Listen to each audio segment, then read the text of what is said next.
नमस्कार। YouTube channel कल्पना Hindi academy पर आप सबका स्वागत है। ये क्लास हिंदी से संबंधित सभी परीक्षाओं के लिए अत्यंत उपयोगी है।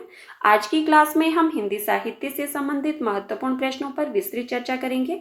तो आइए हम आज की क्लास को शुरू करते हैं और हमारा आज का पहला प्रश्न है, आदिकाल को बीजवपन काल नाम से किसने अभिहित किया है? आपके पास ऑप्शन है रामचंद्र शुक्ल, हजारी प्रसाद द्विवेदी, महावीर प्रसाद द्विवेदी या रामकुमार वर्मा। तो इसका सही उत्तर क्या होगा? सभी लोगों ने अपने उत्तर कमेंट बॉक्स में जरूर देने हैं। बिल्कुल सही। जिन साथियों ने ऑप्शन नंबर 3 बताया है उनका उत्तर सही है।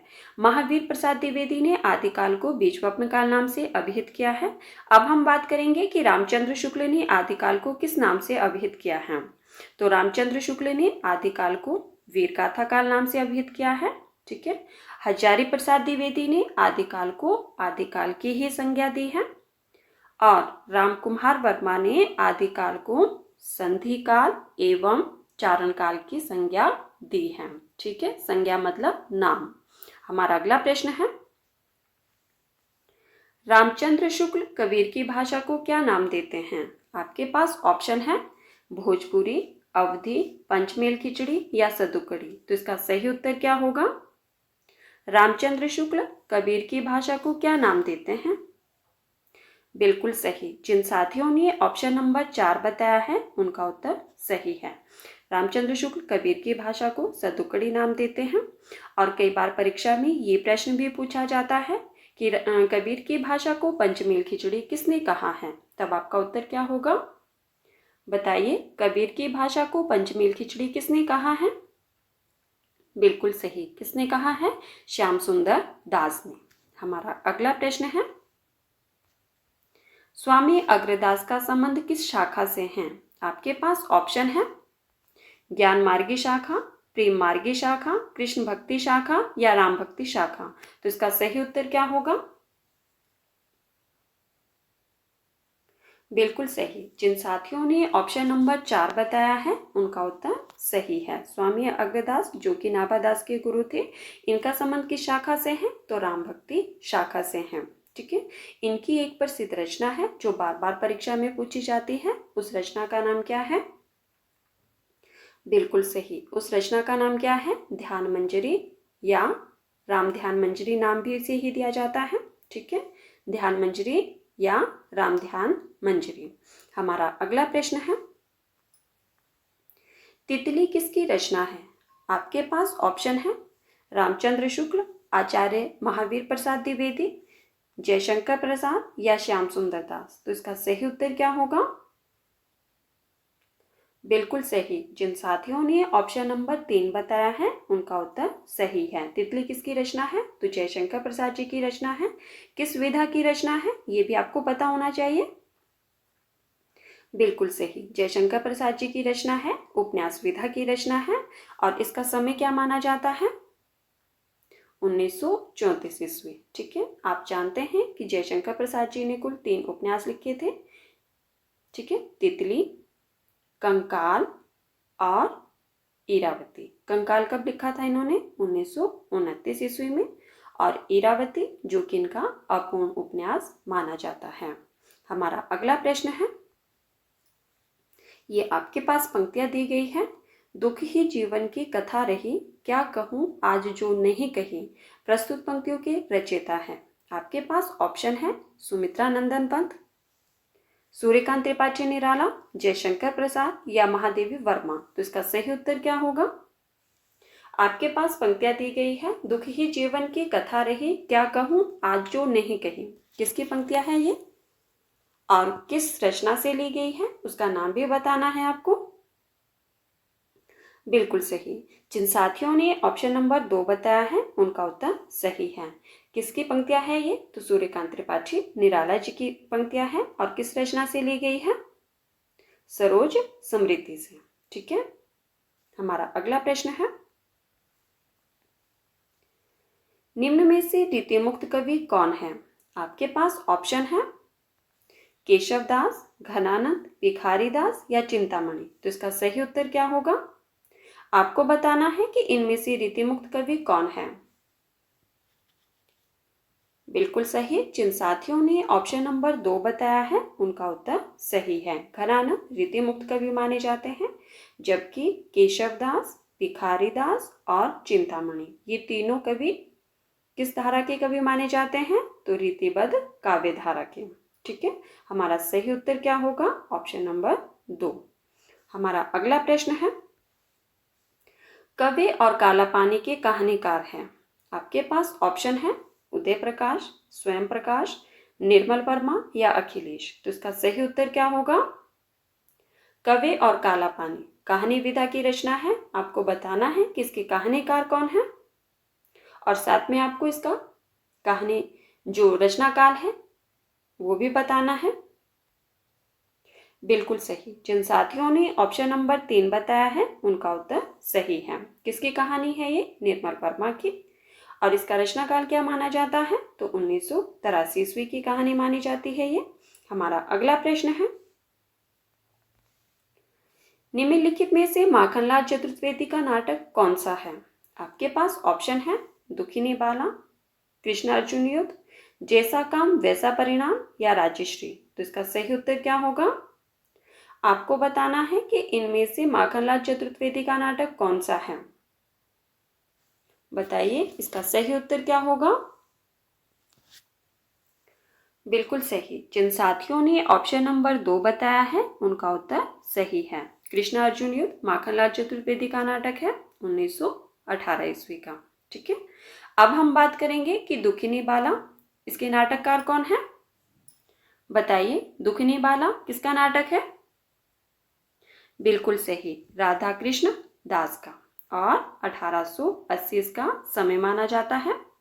दुखिनी बाला किसका है? राधा कृष्ण दास का, 1880 ईस्वी का। जैसा काम वैसा परिणाम इसके नाटककार कौन है? बिल्कुल सही, जैसा काम वैसा परिणाम किसका नाटक है ये? बालकृष्ण भट्ट का, 1877 ईस्वी का। ठीक है, किसका है? बालकृष्ण भट्ट का, 1877 ईस्वी का। और राजश्री किसका है? ये तो हमने कई बार जो है इस पर चर्चा कर ली है। बताइए किसका नाटक है ये और इसका रचना काल भी बताना है आपको। बिल्कुल सही, राजश्री किसका है? जयशंकर प्रसाद का है, 1915 ईस्वी का। हमारा अगला प्रश्न है, सरस्वती पत्रिका के संपादक का भार महावीर प्रसाद द्विवेदी ने कब ग्रहण किया? आपके पास ऑप्शन है 1900 ईस्वी, 1903 ईस्वी, 1921 ईस्वी या 1901 ईस्वी। तो बताइए इसका सही उत्तर क्या होगा? प्रश्न में एक बार रिपीट कर देती हूँ। प्रश्न है आपके पास कि सरस्वती पत्रिका के संपादक का भार महावीर प्रसाद द्विवेदी ने कब ग्रहण किया? साथियों, जिन्होंने अभी तक वीडियो को लाइक नहीं किया है प्लीज वीडियो को लाइक कर दो, और जिन्होंने अभी तक वीडियो को शेयर नहीं किया है प्लीज वीडियो को भी शेयर कर देना। बिल्कुल सही। जिन साथियों ने ऑप्शन नंबर 2 बताया है उनका उत्तर सही है। महावीर प्रसाद द्विवेदी ने सरस्वती पत्रिका का भार कब संभाला था? तो 1903 ईस्वी से, और कब तक? 1920 ईस्वी तक। ठीक है, कब से कब तक? 1903 ईस्वी से 1920 ईस्वी तक। हमारा अगला प्रश्न है, मिट्टी की बारात किसकी रचना है? आपके पास ऑप्शन है रांगी राघव, नागार्जुन, शिव मंगल सिंह सोमन या मुक्तिबोध। तो इसका सही उत्तर क्या होगा? मिट्टी की बारात किसकी रचना है? बताइए, और साथ में इसका प्रकाशन वर्ष भी बताना है आपको। बिल्कुल सही। जिन साथियों ने ऑप्शन नंबर 3 बताया है उनका उत्तर सही है। मिट्टी की बारात किसकी रचना है? शिव मंगल सिंह सोमन की है, 1972 ईस्वी की। ठीक है, चलिए अब आप मुझे ये बताइए कि इस रचना के लिए शिव मंगल सिंह सोमन को कौन सा पुरस्कार दिया गया था और कब दिया गया था? बताइए, मिट्टी की बारात के लिए शिव मंगल सिंह सोमन को कौन सा पुरस्कार दिया गया था और कब दिया गया था? शाबाश, बिल्कुल सही, साहित्य अकादमी पुरस्कार दिया गया था। कब? 1974 ईस्वी में। ठीक है, कौन सा पुरस्कार मिला था? साहित्य अकादमी पुरस्कार। और कब मिला था? 1974 ईस्वी में। हमारा अगला प्रश्न है, विधा की दृष्टि से कौन सी रचना अन्य 3 से भिन्न है? आपके पास ऑप्शन है मणिकर्णिका, वटवृक्ष की छाया, कितनी धूप में कितनी बार या मुर्दैया। तो इसका सही उत्तर क्या होगा? बताइए, इसका सही उत्तर क्या होगा? कौन सी रचना अन्य 3 से भिन्न है विधा की दृष्टि से? ठीक है, विधा की दृष्टि से कौन सी रचना अन्य 3 से भिन्न है उसका चयन करना है आपको, और साथ में फिर उसकी विधा भी बतानी है आपको। बिल्कुल सही। जिन साथियों ने ऑप्शन नंबर 2 बताया है उनका उत्तर सही है। वट वृक्ष की छाया जीवनी विधा की रचना है। ठीक है, और किसके जीवन से संबंधित है ये भी आपको पता होना चाहिए। बताइए, वट वृक्ष की छाया किसके जीवन से संबंधित है ये?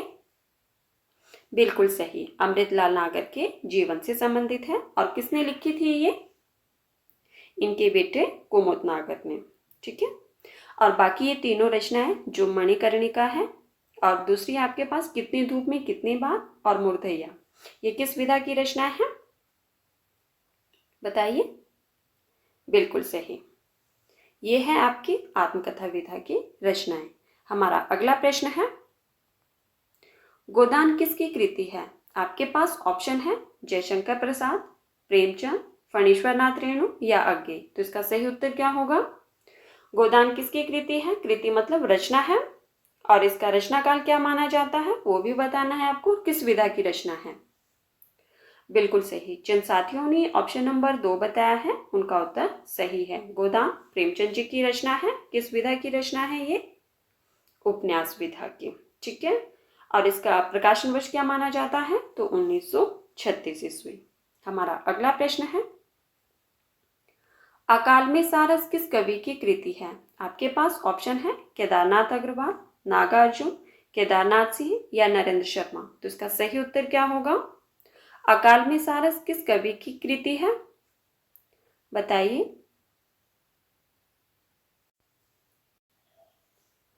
बिल्कुल सही। जिन साथियों ने ऑप्शन नंबर 3 बताया है उनका उत्तर सही है। अकाल में सारस केदारनाथ सिंह जी की रचना है 1988 ईस्वी की। ठीक है, आप जानते हैं कि केदारनाथ सिंह जी का जन्म कब हुआ था? 1934 ईस्वी में उत्तर प्रदेश में हुआ था। ठीक है, अब आप लोगों ने मुझे ये बताना है कि केदारनाथ सिंह किस सप्तक से संबंधित कवि माने जाते हैं। बताइए, केदारनाथ सिंह किस सप्तक के कवि माने जाते हैं? बिल्कुल सही। किस सप्तक के माने जाते हैं? तीसरे सप्तक के कवि माने जाते हैं। हमारा अगला प्रश्न है, साथियों अगर आपको क्लास पसंद आए तो प्लीज़ वीडियो को लाइक कर देना और वीडियो को ज़्यादा से ज़्यादा शेयर भी कर देना। हमारा अगला प्रश्न है, लाल पसीना उपन्यास के लेखक कौन है? आपके पास ऑप्शन है अभिमन्यु आनंद, रघुवीर सहाय, सूर्य प्रसाद वीर या रामदेव रघुवीर। तो इसका सही उत्तर क्या होगा? लाल पसीना उपन्यास के लेखक कौन है? बिल्कुल सही। जिन साथियों ने ऑप्शन नंबर 1 बताया है उनका उत्तर सही है। लाल पसीना जो कि उपन्यास विधा की रचना है, इसके लेखक कौन है? तो अभिमन्यु आनंद। ठीक है, हमारा अगला प्रश्न है,